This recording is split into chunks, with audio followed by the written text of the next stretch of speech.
నమస్తే అమ్మా భగవాన్ శరణం. నా పేరు సుజాత, మాది గుంటూరు. నేను ఒక ఎక్స్పీరియన్స్ని మీ అందరితో షేర్ చేసుకోవాలనుకుంటున్నాను. నాకు గత 15 రోజులుగా భగవాన్ ఒక అనుభవాన్ని ఇచ్చారు. ఆ అనుభవం చాలా అనిర్వచనీయమైనది, మాటలతో చెప్పలేనిది. అది అనుభవిస్తేనే అది బయటికి వస్తుంది. లేకపోతే మామూలు మాటలు ఎన్ని మాట్లాడినా వృధా ప్రయాస. నాకు గత 15 రోజులుగా నాకు టైఫాయిడ్ ఫీవర్ వచ్చింది. ఆ ఫీవర్లో నేను బాగా మరణము అనేదాన్ని నేను ఎక్స్పీరియన్స్ చేయగలిగాను. మరణం తర్వాత ఏంటి అనేది భగవంతుడు నాకు బాగా రుచి చూపించారు. ప్రతి ఒక్క మనిషి చనిపోయిన తర్వాత ఏం జరుగుతుంది అనేది నా మాటల్లో నాకు జరిగిన అనుభవం ద్వారా నేను మీతో పంచుకుంటాను. మరణము అనేది ఎంత భయంకరమైనది. భగవాన్ చెప్తారు మరణం అనేది ఒక ఎక్స్పీరియన్స్ అని, అందమైన అనుభవం అని. కానీ మరణం తర్వాత అనుభవం అనేది చాలా బాగుంటుంది. కానీ మరణానికి ముందు ఏం జరుగుతుందో చూద్దాం. నేను ఒకరోజు పడుకొని ఉన్నాను, నిద్రపోతున్నాను. సడన్ గా నా బీపీ డౌన్ అయిపోయింది. పల్స్ అన్ని పడిపోయి 40కి వచ్చినాయి. 40కి వచ్చినప్పుడు మా ఇంట్లో వాళ్ళందరూ కలిసి నాకు నా నాడి పట్టుకొని చూసి, ఈ నాడి చాలా తక్కువ ఉంది, బీపీ డౌన్ అయిపోయింది అని చెప్పి కంగారు పడి ఇంజక్షన్స్ చేయటము, సెలైన్ పెట్టడము చేస్తున్నప్పుడు సడన్ గా నేను బాగా డీప్ అన్కాన్షియస్ లోకి వెళ్ళిపోయిన తర్వాత నేను పడుకొని ఉండగా సడన్ గా నా ఎడమ కాలు లాగటం ప్రారంభించింది. ఎడమ కాలు చుట్టుకున్న వేలులోంచి నా శరీరంతో బయటకు వెళ్ళిపోవటం నేను గమనించాను. ఆ శరీరం బయటకు వెళ్తున్నప్పుడు బాధగా, పెయిన్ గా, భయంగా అనిపించింది. నాకు రెండు సోల్స్ నన్ను అటు ఇటు పట్టుకొని తీసుకెళ్తాం మాత్రం నాకు తెలిసింది. మనుషులు ఎవరు కనపడట్లేదు, అసలు ఏమీ కనపడట్లేదు. 2 ఫోర్సెస్ అనమాట. 2 ఫోర్సెస్ లాగా నన్ను పట్టుకొని పైకి తీసుకెళ్తున్నప్పుడు నాకు తెలియకుండానే భయం వస్తుంది. ఆ భయాన్ని, చాలా భయం అనమాట, ఎక్స్పీరియన్స్ చేయలేము అసలు. అది చాలా భయం. నన్ను వదలండి, నేను వెళ్ళిపోతాను, నన్ను వదలండి, నేను వెళ్ళిపోతానంటే ఎవరు నా మాటలు అక్కడ వినిపించుకోవట్లేదు. ఫోర్స్ లాక్కెళ్ళిపోతూ ఉంది. ఆ లాక్కెళ్ళిపోతూ ఉన్నప్పుడు నేను చూస్తున్నాను, నా కొడుకు ఉన్నాడు, నా కూతురు ఉంది, భర్త ఉన్నాడు, నా బంధువులు ఉన్నారు, నా చెల్లెలు ఉంది, నా చుట్టాలు ఉన్నారు, అమ్మ నాన్న అందరూ, ప్రతి ఒక్కళ్ళు, నా స్నేహితులు అందరూ ఉన్నారు, నా చుట్టుపక్కల వాళ్ళందరూ ఉన్నారు. ఎవరి పనుల్లో వాళ్ళ పనులు వాళ్ళు చూసుకుంటున్నారు. కానీ నేను అందరితో మాట్లాడుతున్నాను, ఎవరు నా మాట వినిపించుకోవట్లేదు. నాకు అన్ని కనిపిస్తున్నాయి. నా ఇల్లు, నా ఆస్తులు, నా నగలు, నా చీరలు, నేను ఎవరెవరైతే గడిపానో, నాకు ఎఫెక్షన్ ఉన్న వాళ్ళు, వీళ్ళుంటే నాకు సెక్యూరిటీ, నేను బాగుండగలను అనుకున్న ఎవరైతే ఉన్నారో ఎవరు నాకు సహాయం చేయట్లేదు. నా శరీరం, నా ఆత్మ మాత్రమే ఉన్నాయి. ఆ రెండు, ఆత్మ హ్యాపీగానే ఉంది, శరీరం భయపడుతుంది. రెండు కలిస్తేనే కదా ఏదైనా. నేను వెళ్ళిపోతూ ఉన్నాను, ఆత్మతో సహా, శరీరంతో సహా వెళ్ళిపోతున్నప్పుడు ఒక చోట ఆగాను. ఆగినప్పుడు నేను ఎందుకు ఇంత బాధపడుతున్నాను అని చెప్పి నేను చూసుకున్నప్పుడు నా శరీరం అంతా ఒక బొచ్చు పురుగుల సమూహం, మొత్తము ఒక చింపాంజీ గురిల్లా లాగా నా బాడీ కనిపిస్తుంది, నల్లగా. చూసుకొని ఇలా దులుపుకుంటూ ఉన్నప్పుడు నేను ఆ పురుగులు నన్ను వదలట్లేదు అనమాట. శరీరం అంతా పట్టి తినేస్తున్నాయి అనమాట నన్ను. ఆ తినేస్తున్నప్పుడు వాటిని దులుపుకుంటూ ఉంటే, ఒకటి దులిపితే 10 వస్తున్నాయి అనమాట. వాసన, దురద, నొప్పి, బాధ, వీటన్నిటి నేను తట్టుకోలేకపోయాను. భయం వేస్తుంది. నాకేం జరుగుతుంది నాకు అర్థం కావట్లేదు. నాకు ఆ బొచ్చు పురుగులన్నీ వదిలించుకోవడానికి ఎంత ప్రయత్నించినా, హాహాకారాలు చేస్తున్నా వదలట్లేదు. ఆ భయాన్ని నేను ఎక్స్పీరియన్స్ చేశాను. ఆ భయం ఎలా ఉంటుందంటే, ఇది భయం అని చెప్పలేము, అంత భయంకరమైన భయంలో నేను గడగడ వణుకుతూ నన్ను రక్షించే వాళ్ళు ఎవరు, కాపాడే వాళ్ళు ఎవరు అని చూస్తున్నాను. అక్కడ నాకు ఏది తెలియట్లేదు. నన్ను ఎవరు రక్షించరు, ఎవరు కాపాడరు, ఎవరు రారు. నేను ఎంత అరిచి గొడవ చేసినా ఎవరు రావట్లేదు. నాకేది తెలియట్లేదు. తెలియని టైంలో నేను అందరినీ చూస్తున్నాను. అంటే అప్పటి వరకు నేను ఎక్కడికో ఒక చోటకి వెళ్ళాను. నేను ఎలా అయితే అరుస్తున్నానో మిగతా వాళ్ళు కూడా అలాగే అరుస్తూ, బాధపడుతూ, దుఃఖపడుతూ రక్షించే వాళ్ళు ఎవరు వస్తారా అని చెప్పి ఎదురు చూస్తున్నారు. కానీ నేను కొన్ని ఫేసెస్ ని నేను ఐడెంటిఫై చేయగలిగాను. వాళ్ళు అందరూ నాకు తెలిసిన వాళ్ళు. నా అమ్మమ్మ, తాతయ్య, మామయ్య, అక్క, చెల్లి, మా అమ్మ, కొంతమంది ఉన్నారు. ఇంకా నేను కొన్ని ప్లేసెస్కి వెళ్ళానండి. తీర్థయాత్రలకు వెళ్ళినప్పుడు స్వామీజీలు, గురువులు కొంతమంది చనిపోయి ఉన్నారు, పూజారులు, వాళ్ళందరినీ నేను చూశాను అక్కడ. ఆ పూజారులకి ఎవరికీ మోక్షం రాలేదు, ఎవరూ ముక్తి పొందింది లేదు. అపరాపు భక్తులు వాళ్ళు మళ్ళీ ఎవ్వరూ ముక్తి పొందలేదు. వాళ్ళందరూ నరకంలోనే ఉన్నారు.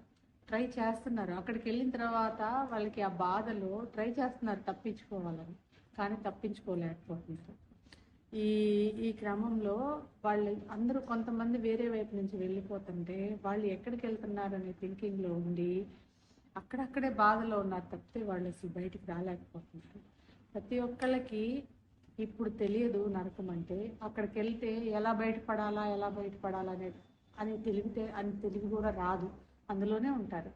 ప్రతి ఒక్కరికి పరంజ్యోతి సహాయం చేయకపోతే ప్రతి ఒక్కళ్ళు నరకంలోనే ఉంటారు.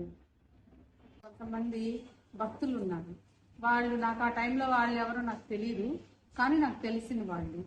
నేను తర్వాత మళ్ళీ నా శరీరంలోకి తిరిగి వచ్చిన తర్వాత ఆ భక్తులను నేను ఇప్పుడు ఐడెంటిఫై చేస్తున్నాను. నా చుట్టుపక్కల ఉన్న వాళ్ళు కొంతమంది, నా విజయవాడలో కొంతమంది ఉన్నారు, గుంటూరులో కొంతమంది ఉన్నారు, హైదరాబాద్లో కొంతమంది ఉన్నారు, తిరుపతిలో కొంతమంది. వీళ్ళంతా భక్తులు, నాకు తెలిసిన స్నేహితులు, కొంతమంది ముఖ పరిచయం ఉన్నవాళ్ళు. వీళ్ళంతా అక్కడ ఆహాకారాలు చేస్తున్నారు. అందరూ ఒక చూపు కోసం, ఒక ఓదార్పు కోసం ఎదురు చూస్తున్నారు అందరూ. ఆ ఎదురు చూస్తున్నప్పుడు నేను నా మైండ్ అందరినీ రికార్డ్ చేసుకొని వెళ్ళిపోయింది. తీసుకెళ్ళి అక్కడి నుంచి ఆ పురుగులు ఎలా వదులుతాయి వాళ్ళు డిస్కస్ చేస్తూ నన్ను ఒక బాగా వేడిగా ఉన్న దాంట్లో ఒక పెద్ద ఫైర్ వస్తుంది, ఆ ఫైర్లో వేశారు. ఆ ఫైర్లో వేసినప్పుడు ఆ పురుగులన్నీ వదిలి వాటికి అంతటా అవే వదిలి చనిపోయి, అప్పుడు అవి వదిలితే నా శరీరాన్ని చూసుకుంటే ఇంతింత బొబ్బలు, ఇంతింత పుండ్లు, ఇంతింత బొబ్బలు, ఇంతింత పుండ్లు ఇవన్నీ వస్తా ఉన్నాయి. ఆ పుండ్లలోంచి దుర్గంధం, దుర్వాసన, భయంకరంగా దుర్వాసన. ఆ వాసనని నేను తట్టుకోలేక భయంతో ఆర్తనాదాలు చేస్తూ నాకు అర్థం కావట్లేదు నేనేం చేయాలో. అప్పుడు నేను ఎవరైతే కొంతమంది నేను ఇప్పటి వరకు స్నేహం చేసిన వాళ్ళు ఎవరైతే ఉన్నారో వీళ్ళు అరుస్తున్నప్పుడు నాకు వీళ్ళు తెలిసిన వాళ్ళు, నేను ఎక్కడి నుంచి వచ్చాను అని తెలుసుకున్నప్పుడు వీళ్ళ అమ్మ భగవాన్ భక్తులు, పరంజ్యోతి భక్తులు. ఆ అమ్మ భగవాన్ భక్తులు అని తెలిసిన మరుక్షణం నేను అమ్మ భగవాన్ అని ఒక్కసారి పిలిచాను. అమ్మ భగవాన్ అని పిలిచినప్పుడు నా చిన్న బాబు వేలు ఎంత ఉంటుందో ఆ వేలు ఒకటి వచ్చి నా శరీరాన్ని తాకి నన్ను పైకి తీసుకెళ్ళింది అనమాట. నన్ను ఏం పట్టుకోలేదు ఆ వేలుతో సహా నేను పైకి వెళ్తున్నాను. వెళ్తూ నేను ఒక చోట ఆగినప్పుడు ఒక డోర్ లాగా ఉంది, అది కనిపించట్లేదు. అందులోంచి ఆ వేలు నన్ను లోపలికి తీసుకువెళ్ళినప్పుడు లోపలికి వెళ్ళినప్పుడు ఆ అనుభూతిని ఎంత హ్యాపీనెస్ ఇచ్చిందంటే, అప్పటి వరకు నా శరీరంతో నేనే బాధ అయితే పడ్డానో ఆ బాధ నాకు పూర్తిగా అయిపోయింది. నాకు బయటపడ్డాను ఆ బాధల నుంచి. వెంటనే నా ఏ శరీరం అయితే దుర్గంధము, దుర్వాసన వచ్చిందో ఆ శరీరమే సుగంధ పరిమళాలు వస్తుంది అక్కడికి వెళ్ళిన దగ్గర నుంచి. నాకు ఇక్కడ బాగుంది అంటే ఆ ప్రశాంతత, ఆ స్వాంతన దానికి అదే దొరుకుతుందనమాట. మనం అడిగితే దొరకలేదు. అక్కడ నన్ను వదలండి నేను వెళ్తాను అంటున్నాను. ఇక్కడ నాకు తెలియకుండానే ఆటోమేటిక్గా నేను ఇక్కడే ఉంటానని చెప్పి నేను అంటుంటే నాకు ఎంత దూరం వెళ్ళినా ఎవరు కనిపించట్లేదు. ఆ హాల్లోకి వెళ్ళగానే ఆరెంజ్ కలర్ రేజెస్ వస్తున్నాయి నా మీదకి. ఆ కిరణాలు ఎలా పడుతున్నాయి అంటే దానికి అదే స్వస్థత చేకూరుతుంది అనమాట. దానికి అదే హ్యాపీనెస్ ఇస్తుంది. నా మనసు సంతోషంలోకి వెళ్ళిపోతుంది అనమాట. ఆ కిరణాలు ఎక్కడి నుంచి వస్తున్నాయి అని నేను వెతికి వెళ్ళి వెళ్తూనే ఉన్నాను. కానీ దానికి కొలతలు దొరకట్లేదు. ఆ మెజర్మెంట్స్ లేవు ఆ కిరణాలకు. ఆరెంజ్ కలర్ కిరణాలు ఆరెంజ్ గా ఉన్నాయి, పెద్ద పెద్ద కిరణాలు రేజెస్ నా శరీరాన్ని పొడుస్తూ హ్యాపీనెస్ ఇస్తున్నాయి. వెళ్తున్నప్పుడు వెతుక్కుంటూ దానికి అసలు ఆ హాల్ కి మెజర్మెంట్స్ లేవు, ఆ కొలతల్ని నేను కొలవలేను. వెళ్తూ కొన్ని యోజనాల దూరం వెళ్ళిన తర్వాత వెళ్ళిన తర్వాత ఒక చోట నాకు తెలియకుండా నేను ఆగిపోయాను. ఎందుకంటే ఆ వెలుగు ఎక్కడి నుంచి వస్తుందో తెలియదు. ఆ వెలుగు ఒక రేజ్ లాగా ఒక చోట ఆగిపోయింది అన్నమాట. ఆగినప్పుడు అప్పుడు నాకు జ్ఞానోదయం అయింది. ఓ, నేను స్వర్గంలో ఉన్నాను, నేను పరంజ్యోతి పాదాల దగ్గర పరంజ్యోతి ప్రదేశంలో నేను ఉన్నాను అని చెప్పి నాకు అర్థమైంది. అంటే ఆటోమేటిక్గా నా మైండ్ పాజిటివ్ వేలోకి రావడం ప్రారంభించింది. ఇదంతా ఎవరు చేసింది కాదు, అదే ఆటోమేటిక్గా అదంతా జరిగింది. ప్రారంభించినప్పుడు జ్యోతి రూపం కనిపించింది. ఆ జ్యోతి, ఆ కిరణాలన్నీ ఒకటయ్యి నేను పరంజ్యోతిగా, నేను ఆ భగవంతుడిని, ఆ దేవదేవుణ్ణి, ఆ పరంజ్యోతిని గుర్తించగలిగాను. ఆ పరంజ్యోతి నాకు క్వశ్చన్ అండ్ ఆన్సర్స్, నాకు ముఖాముఖి జరుగుతుంది. భగవంతుడు నా ఎదురుగా ఉన్నాడు, నేను భగవంతుడు ఎదురుగా ఉన్నాను. కానీ నాకు భగవంతుడు అని తెలియట్లేదు, ఆయన ఎవరో నాకు తెలియదు. నేను నేను చూసిన ఏ పరంజ్యోతి ప్రాసెస్లో చూసిన ఏ పరంజ్యోతి ఏదో ఉందో ఆ పరంజ్యోతి మాట్లాడుతున్నారు, సంభాషణ జరుగుతుంది. సంభాషణ జరుగుతున్నప్పుడు నాకు జ్ఞానం ఇచ్చారు భగవంతుడు. ఏమని అంటే, ఎవరు నువ్వు, ఎక్కడి నుంచి వచ్చావు, నీదేంటి, నీ అగ్రిమెంట్ ఏంటి, నీ బాంధవ్యాలు ఏంటి, నీ బంధువులు ఎవరు, బంధువుల దగ్గర నుంచి నువ్వేం సెక్యూరిటీ కోరుకున్నావు, నీకు వాళ్ళందరినీ చూపిస్తాను చూడు అని చెప్పి నాకు చూపిస్తున్నప్పుడు నాకు చాలా ఇష్టం నా పిల్లలంటే. నా కొడుకు చనిపోయాడు. నా కొడుకు చనిపోతే నేను రోదన రోధిస్తున్నాను అనమాట. నా కొడుకు ఎక్కడి నుంచి వస్తాడు, కొడుకు కోసం ఏడుస్తుంటే నా కొడుకు రావట్లేదు. వాడి దగ్గర నుంచి నేను ప్రేమను కోరి, ఇప్పుడు నాకు ప్రేమ ఎక్కడి నుంచి దొరుకుతుంది అని అడిగారు అనమాట భగవాన్ నన్ను. నీ బిడ్డ దగ్గర నుంచి నేను సెక్యూరిటీ కోరుకున్నావు కదా, నీకు ప్రేమ ఎక్కడ దొరుకుతుంది అన్నట్టు. అలాగే నా కూతురు అమ్మ అమ్మ అని 24 గంటలు నా పక్కన కూర్చొని నాకు తిరుగుతుంది. నా కూతురు లేదు, నాకు ప్రేమ లేదు, అక్కడ లేదు, నా భర్త లేడు. నా భర్త నాకు సెక్యూరిటీ, తాళి కట్టి నాతో సెక్యూరిటీగా ఉంటూ నేను ఒక భాగం అని, నేను నాకున్న ఆస్తులకి నేను రాణినని చెప్పి ఒక భావంలో ఉండేదాన్ని. నాకు భర్త లేడు, భర్త చనిపోయాడు, తండ్రి లేడు, నన్ను పెంచిన తాత లేడు, మా తాతగారే చనిపోయి ఆయన మళ్ళీ పుట్టాలని, ఆయన ఏదో నేనే సాధించాలని చెప్పి ఆయన తపన పడుతూ ఆయన అడుక్కుంటూ ఉన్నాడు అనమాట. కొన్ని రోజులుగా నేను ఈ డాగ్ని కూడా పెంచుకుంటున్నానండి. ఈ కుక్క పిల్ల కూడా ఈ కుక్క పిల్ల మీద కూడా నాకు ఎంత మమకారం ఉందనేది భగవాన్ చూపించారు. అంటే మనము ఏదైనా పెంచుకొని, అంటే నా కోసం ఎదురు చూస్తూ ఉంటుందండి. నేను బయటికి వెళ్ళొచ్చినా, నేను పడుకున్నా, లేచినా, ఎంతసేపు ఉన్నా నా మీద అటెన్షన్ పే చేస్తూ ఉంటుంది. నాకు దాని మీద అందువల్ల ప్రేమ, లేకపోతే ప్రేమ ఉండదు. తను ఈ డాగ్ని నేను పెంచుకున్నప్పుడు ఎంత నేను దీనికి అటాచ్ అయిపోయానంటే, దీన్ని వదలలేనంత మమకారంలో ఉన్నాను. చివరికి మనుషులందరినీ చూయించి ఈ కుక్క పిల్లని కూడా వదలలేదు భగవాన్. దీంతో ఎంత అటాచ్మెంటో చూపించారనమాట. ఇది చనిపోతే నేను ఎంత దుఃఖపడ్డానంటే, అసలు నేను చనిపోదాం అనుకున్నాను. అలాంటి ఒక సిచ్యువేషన్ని భగవాన్ నన్ను ఎటువైపు నుంచి ఎక్కడ ఏ రిలేషన్లో కూడా, చివరికి ఈ కుక్క పిల్ల రిలేషన్లో కూడా నన్ను వదలకుండా కార్నర్ చేశారు. నాకు దేని మీద మమకారం లేదు అని చెప్పి, దేని మీద ప్రేమ లేదు, ఉన్నదంతా మమకారమే. ఆ మమకారంలోంచి నేను ఎలా బయటపడాలి అని చెప్పి, ఎలా బయటికి రావాలి అని చెప్పి భగవంతుడు చూపించాడండి. చివరికి కుక్క పిల్ల చనిపోయినా కానీ ఎంత రోదన, అంటే ఎంత అటాచ్మెంట్స్, ఎంత బాధ అని చెప్పి చూపించారండి. నాకు చిన్నప్పుడే మా మదర్ చనిపోయారండి.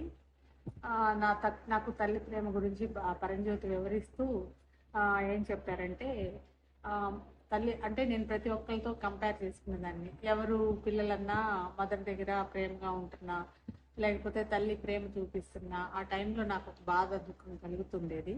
నేను వాళ్ళతో కంపేర్ చేసుకొని, నాకు మా అమ్మ లేదు, ఉంటే నాకు ఎలా మా అమ్మ నన్ను ఇలా చూసుకునేది, నేను మా అమ్మతో ఇలా పోట్లాడేదాన్ని. ఇవన్నీ ఈ అనుభూతులన్నీ నేను మిస్ అయిపోయాను, ఈ భావాలన్నీ నేను మిస్ అయిపోయాను, బాధపడుతూ ఉండేదాన్ని. ఈవెన్ మా పిల్లలతో కూడా నేను కంపేర్ చేసుకుంటానండి.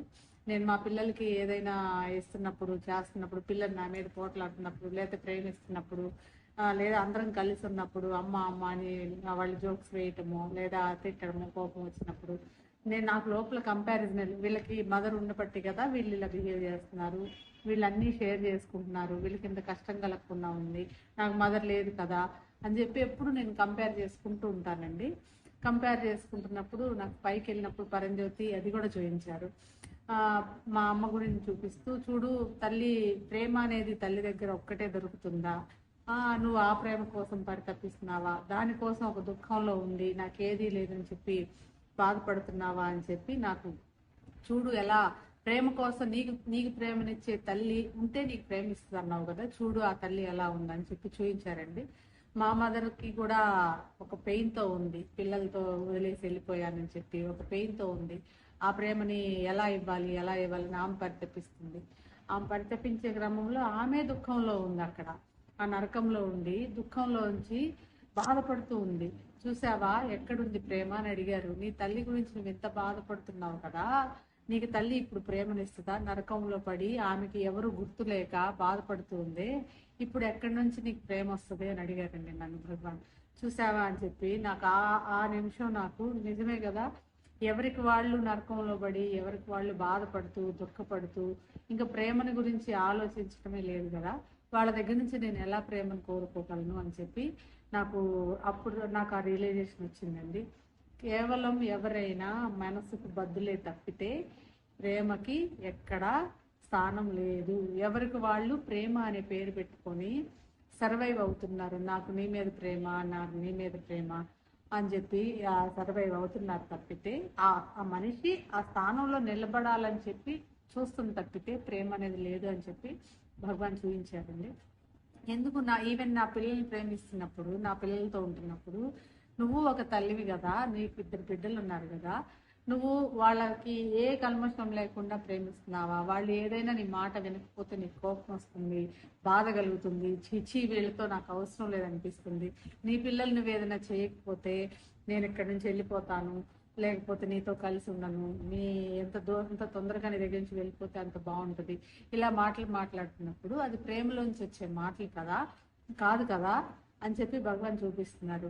ఆ పిల్లలకి గురించి కూడా నేను ఎంత ప్రెజర్ ఫీల్ అవుతున్నాను, ప్రేమ కోసం వాళ్ళ వెంట పడుతున్నాను అని చెప్పి నాకు భగవాన్ చూపిస్తున్నారు. నాకు భగవాన్ చూపించారు.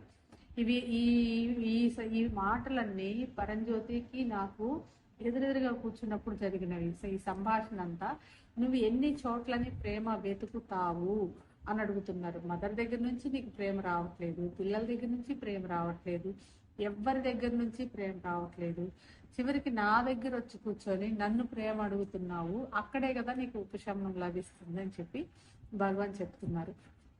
ఇలా ప్రతి ఒక్క జీవి కూడా పరంజ్యోతితో ముఖాముఖి జరిగినప్పుడు ప్రతి ఒక్కటే జరుగుతుందని చెప్తున్నారు. జరిగే ఛాన్స్ మనం ఇవ్వాలని చెప్తున్నారు. పరంజ్యోతి అంటే ఏంటి అంటే చెప్పారండి, కొన్ని పవిత్ర ఆత్మల సమూహమే పరంజ్యోతి.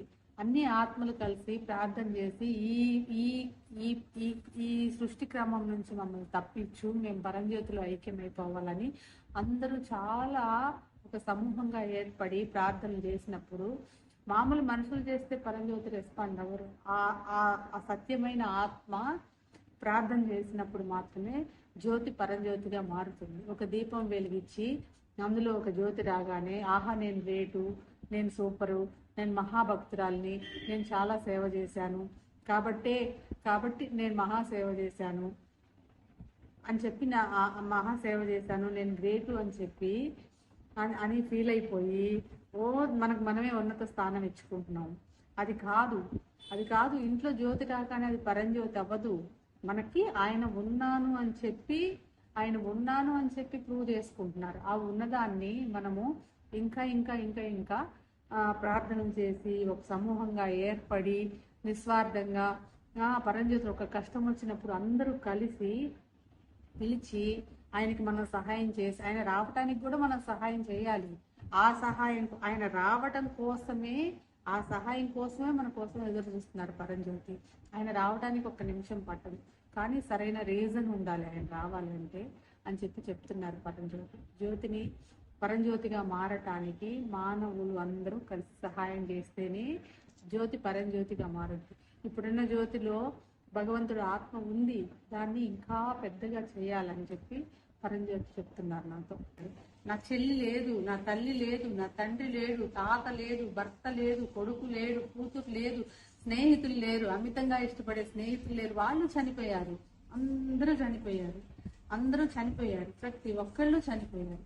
చనిపోయిన దగ్గర నుంచి నాకు ఇప్పుడు ఏది నీకు సెక్యూరిటీ అని అడుగుతున్నారు భగవాన్, ఏది నీ ప్రేమ అని అడుగుతున్నారు. ఎవరు నీకు ప్రేమనిస్తారు? వీళ్ళ కోసమా నువ్వు నీ అగ్రిమెంట్ ని మానేసి ఇక్కడికి వచ్చి మానేసి మాయలో పడి నువ్వు భగవంతుడిని కూడా మరిచిపోయి నువ్వు ఇదంతా మాయలో పడి నీ కార్యాన్ని మర్చిపోయి ఇలా గిలగిలా ఆడుతున్నావు. నీకు చనిపోయిన తర్వాత ఇదే నరకంలో నువ్వు ముందు ఉంటే నువ్వు బయటికి వస్తావా? చూడు నీ బిడ్డలందరూ ఎలా నరకంలో ఉన్నారు అని చూపించారు. వాళ్ళకి ఇప్పుడు నీకు నేను దారి చూపించకపోతే నువ్వు బయటికి రాలేవు. వాళ్ళకి ఇప్పుడు ఎవరు దారి చూపిస్తారు? నీలాంటి ఆత్మలన్నీ ఎంత ఘోషిస్తున్నాయి అని చెప్పి ఎవరి కార్యాన్ని వాళ్ళు పూర్తి చేయకపోతే, ఇప్పుడు ప్రక్షాళన జరగకపోతే ఇంకా జరగదు, ఇంకా సమయం లేదు అని చెప్తున్నారు, టైం లేదు లేదు అని చెప్తున్నారు.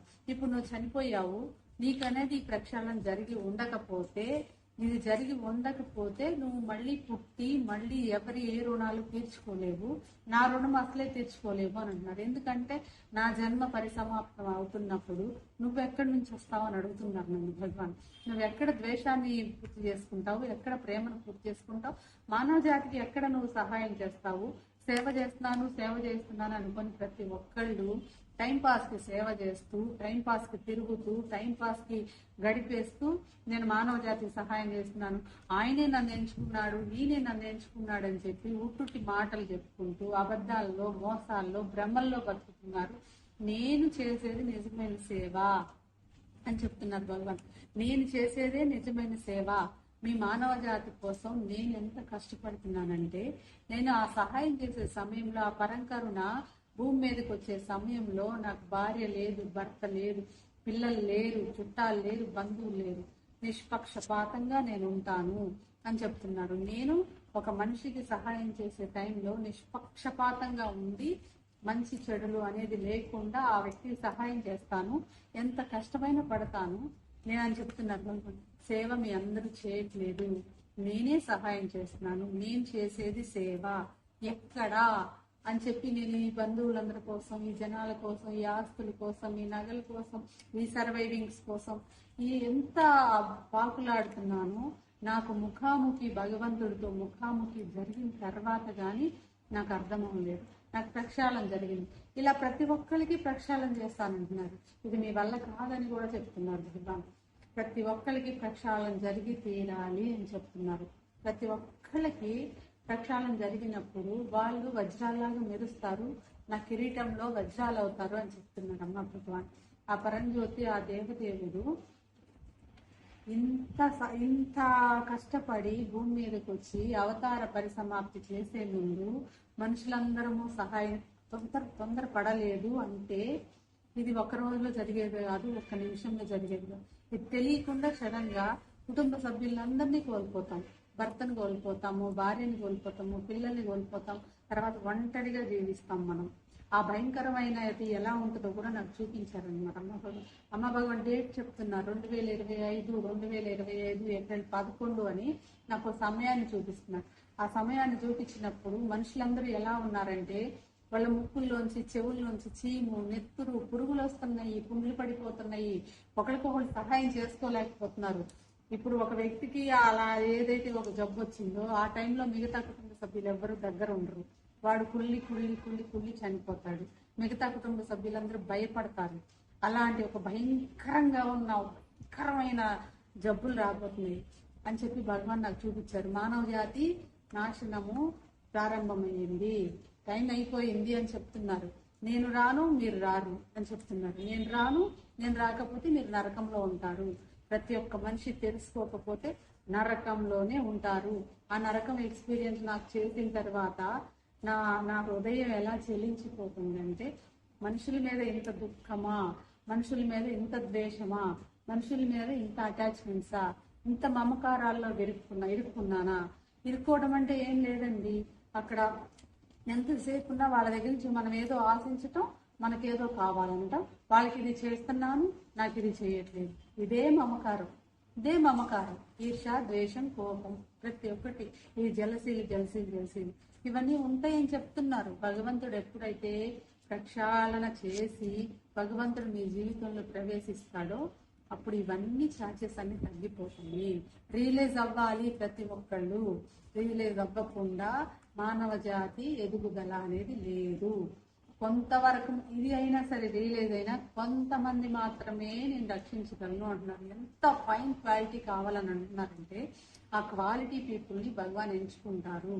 ఆ ఎంచుకునే వరకు మీరు సత్యంగా ఉండండి, సత్యంగా ఉండాలి. ప్రతి ఒక్కటి మాటలు మాట్లాడేసుకోవటము, ఇదే కరెక్ట్ అని చెప్పటము, మిమ్మల్ని నేను మోసం చేసుకోవటము, నన్ను నేను మోసం చేసుకోవటము, ఇలా మానవ జాతికి ఇంకా చెడు తప్పితే మంచి రాదు. డీప్ గా కాంటంప్లేషన్ చేయండి, డీప్ గా ఉండండి, ప్రతి ఒక్కటి సత్యంగా ఉండండి. అమ్మ భగవాన్తో బంధం ఏర్పరచుకోండి, జ్యోతిని పరంజ్యోతిగా మార్చండి.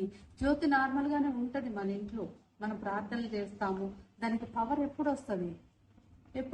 హార్ట్ఫుల్ గా హృదయంలో మీరు చేసే సేవలోనే పరంజ్యోతిగా మారతారు. మీరు నిజమైన ప్రార్థన చేసి ఒక మనిషి మీ దగ్గరకు వచ్చినప్పుడు అతని దుఃఖాన్ని తెలుసుకోగలిగితేనే పరంజ్యోతి యాక్టివ్ అవుతాడు. ఎంతసేపు ఉన్నా నేను నేను నేను గ్రేటు, నేను గ్రేటు, నేను అది, నేను ఇది, నేను అది, నాకు ఇంత మంచి పేరు, అంత మంచి పేరు, నాకు ఇన్ని నగలు, అంత డబ్బు, ఇంత పలుకుబడి, ఇన్ని కాలేజీలు, ఇన్ని ఆస్తులు, వేస్ట్. ఇదంతా వేస్ట్. నేను చూశాను, అవన్నీ నా దగ్గరికి రాలేదు. నేను చనిపోయి నా మరణంలో నా శరీరము పావురం ఈకతో సమానంగా పైకి లేస్తున్నప్పుడు ఇవన్నీ ఏవి నన్ను పట్టుకోలేదు. వచ్చి నేను నగలు పెట్టుకోలేకపోయాను, నేను బట్టలు కట్టుకోలేకపోయాను, నా పిల్లలు వచ్చి నన్ను పట్టుకోలేకపోయారు. నేను గుండెలు బాదుకొని ఏడ్చాను నా పిల్లల కోసం, వాళ్ళు ఎవ్వరూ రాలేదు. చివరికి నా ఆత్మ మాత్రమే మంటల్లో కాలి పైకి లేచిన తర్వాత, ఆత్మ శుద్ధి అయిన తర్వాతే నేను పరంజ్యోతి భగవంతుడి దర్శనం చేసుకోగలిగాను. అప్పటి వరకు నేను నరకంలోనే పుట్టుకున్నాను. ఆ నరకాన్ని అనుభవిస్తే, ఆ నరకాలను చూస్తే ఒళ్ళు గగురు పొడుస్తుంది. ఆ భయాన్ని, ఆ భయంకరమైన భయాన్ని మనం తట్టుకోలేము. అది ఇప్పుడు ఎవరికి అర్థం కాదు. నేను చెప్తున్నా గానీ కొంతవరకే కనెక్ట్ అవ్వగలుగుతారు. ఆ భయం పడితే, ఆ భయాన్ని అనుభవిస్తే తెలుస్తుంది ఆ బాధ. ఆ భయాన్ని నేను అనుభవించాను. నేనైతే ఇది ఎక్స్పీరియన్స్ మీతో షేర్ చేసుకుంటున్నాను. ప్రతి ఒక్కళ్ళు రిలీజ్ అవ్వండి. పరంజ్యోతి దర్శనం కాకుండా మనం ఏదో ఇప్పుడు ట్రైన్ అవుతున్నాము, ఇప్పుడు ఏదో ప్రేయర్స్ చేసుకుంటున్నాము, మనల్ని పరంజ్యోతి రక్షిస్తాడులే అని కేర్లెస్ గా ఉండి చేస్తే మాత్రము ఇది అవ్వదు. నేను ప్రార్థనలు చేశాను, నేను భక్తురాలనే. నాకు చివరికి వెళ్ళేటప్పుడు ఆ మరణం ఎక్స్పీరియన్స్ నేను అనుభవిస్తే కానీ నాకు తెలిసింది, నాకు ధీమా ఉంది, అమ్మ భగవాన్ నన్ను తీసుకెళ్తారు, రథంలో తీసుకెళ్తారు, ధీమా ఉంది. కానీ ప్రతి ఎవ్వడు నరకాన్ని తప్పించుకోలేరు. మనకి జ్ఞానం తెలిసిన వాళ్ళు మనం రియలైజ్ అవుతుంది, మన కుటుంబ సభ్యులు ఎవ్వరూ స్వర్గానికి రారు, మన పూర్వీకులు రారు. అమ్మ భగవాన్ సహాయం చేస్తేనే మనం అందరము స్వర్గంలో ఉండగలుగుతాము, మోక్షాన్ని పొందగలుగుతాము. అసలు మోక్షము, ముక్తి ఇవన్నీ ఏమి తెలియదు మనకి, అవి ఎలా ఉంటాయో. అవన్నీ మోక్షం అంటే ఏంటంటే ఆత్మశుద్ధి జరగటమే. పరంజ్యోతి జ్ఞానం లోపలికి వెళ్ళిన తర్వాత నా హృదయము, నా మనస్సు, నా శరీరం అన్ని శుద్ధమైపోయినాయి, అన్ని శుద్ధం జరిగినాయి. ఇదంతా పరంజ్యోతి అమ్మ భగవాన్ తను ఎంచుకున్న వాళ్ళకి ఆయనకి నా భగవాన్ నాకు చెప్తున్నారు, ఇన్ని రోజులుగా నీ కోసం నేను వెయిట్ చేస్తున్నాను, నువ్వు వినట్లేదు అని చెప్తున్నారు. ఇప్పుడు ఎక్కడికి వెళ్తావు అని అడుగుతున్నారు. జ్వరం వచ్చింది, 102 జ్వరం వచ్చింది, బీపీ డౌన్ అయిపోయింది, శరీరం కదలలేకపోతుంది, నిస్సహాయం అయిపోయాను, తప్పించుకోలేకపోయాను. నా కోసం ఎదురు చూస్తున్నారని చెప్తున్నారు భగవాన్. ఆ ఎదురు చూపులో చెప్పారు, నేను అడుగుతున్నా, ఎందుకు భగవాన్? నాకు అంటే తెలిసిన దగ్గర నుంచి నేను ఇంత ప్రేమగా ఉన్నాను నీతో, నీకు పూజిస్తున్నాను, ప్రేమిస్తున్నాను, శ్వాసిస్తున్నాను, తింటున్నాను, నీతో ఉంటున్నాను, నిన్నే పూజిస్తున్నాను, నాకెందుకు ఈ శిక్ష, నాకెందుకు ఈ నరకం అని నేను అడుక్కున్నాను భగవాన్, వదలండి నన్ను అని. భగవాన్ నాకెందుకు శిక్ష అంటే, ఇలాంటి సమయంలో శిక్ష కూడా ప్రేమనే అని చెప్పారు నాకు. ఆ పరంజ్యోతి కరుణకి ఏమిచ్చి మనం రుణం తెచ్చుకోగలం? శిక్ష కూడా ప్రేమనేనండి. అంత ప్రేమని మన మీద ఉంచి మనకు ప్రక్షాళన చేసి ఆయన కిరీటంలో పెట్టుకున్నారు. అలాంటి ఒక స్థితిని ప్రతి ఒక్కళ్ళు పొందాలి. చాలా కేర్ఫుల్ గా ఉండాలి, చాలా సీరియస్ గా ఉండాలి. నేను చెప్తున్నాను, ప్రతిరోజు నేను 7 రోజుల నుంచి నేను నరకం అనుభవిస్తున్నాను. ప్రతిరోజు పడుకోవాలంటే భయం నాకు.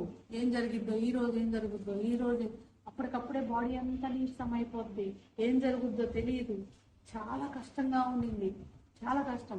ఈ రోజు ఎవరు చనిపోతారో, ఈ రోజు ఎవరు చనిపోతారని వెయిట్ చేసి భయపడుతూ నిద్రలోకి జారుతుంటే వెంటనే వచ్చి ప్రక్షాళన రౌండ్లుగా చెప్పారు. ప్రకృతి గురించి చెప్తున్నారు భగవాన్. ప్రకృతికి కూడా ఫీలింగ్స్ ఉంటాయి. ప్రకృతికి కూడా 350 రకాల భావనలు ఉంటాయి.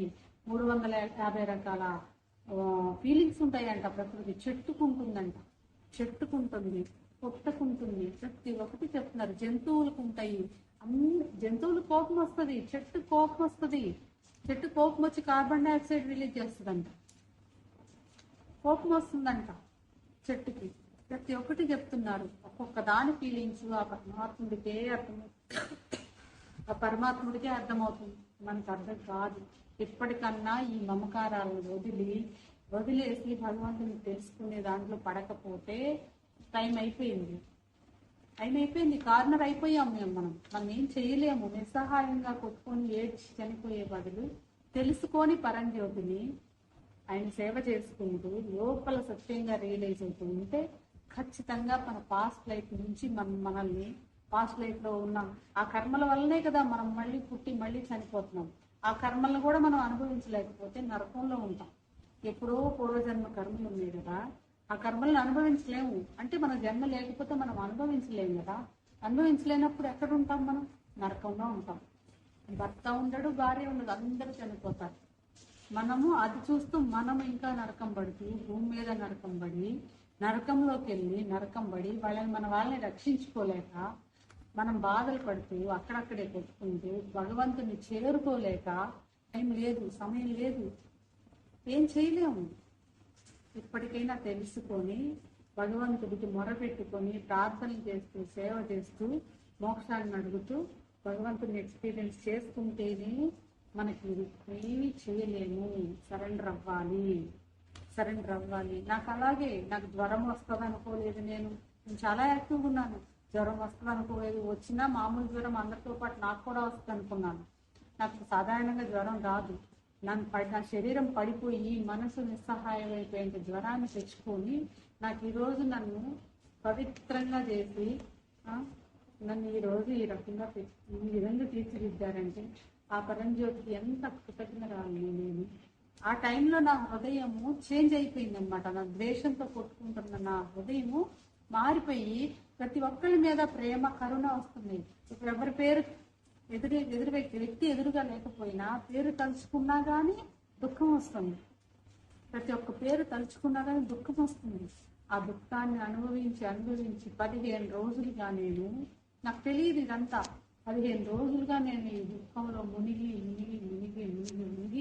ఈ ప్రక్షాళన జరిగి నాకు పరంజ్యోతితో ఈ ముఖాముఖి అంతా జరిగిన తర్వాత అప్పుడు అర్థమైంది నేనేమి థింక్ చేస్తున్నాను, ఎలా ఉన్నాను, ఎలా బిహేవ్ చేస్తున్నాను, నేనేంటి, అసలు దేనికోసం నేను ఇంత పరితపించాను, అసలు నా వాస్తవం ఇది కదా అని చెప్పి పరంజ్యోతితో నాకు ప్రక్షాళన జరిగి ముఖాముఖి జరిగిన తర్వాత అర్థమయ్యి నేను భగవంతుడికి సరెండర్ అయిపోయి శరణు వేడాను. నన్ను ఇప్పుడు పంపించండి భగవాన్, నేను మీరు చెప్పిన అగ్రిమెంట్ ఏదైతే ఉందో అది తప్పకుండా పూర్తి చేసుకుంటాను. నాకు ఇప్పుడు తెలిసింది, నా హృదయంలో పరివర్తన జరిగింది. నేను వెళ్ళి నా అగ్రిమెంట్స్ పూర్తి చేసుకొని నేను ఏదైతే మీరు చెప్పారో అది పూర్తి చేసుకొని నేను పైకి వస్తాను అని చెప్పి నేను నన్ను పంపించండి భగవాన్, నాకు ఇప్పుడు అర్థమైంది అని చెప్పి నేను భగవాన్ని అడిగాను. అడిగినప్పుడు భగవాన్ నన్ను ఎలా అయితే తీసుకెళ్లారో అలా నేను ఏదైతే బాధ ఫీల్ అవుతూ పైకి వెళ్ళాను, కానీ ఆ బాధ ఏం లేకుండా ఈసారి నేను ఇంకా హ్యాపీగా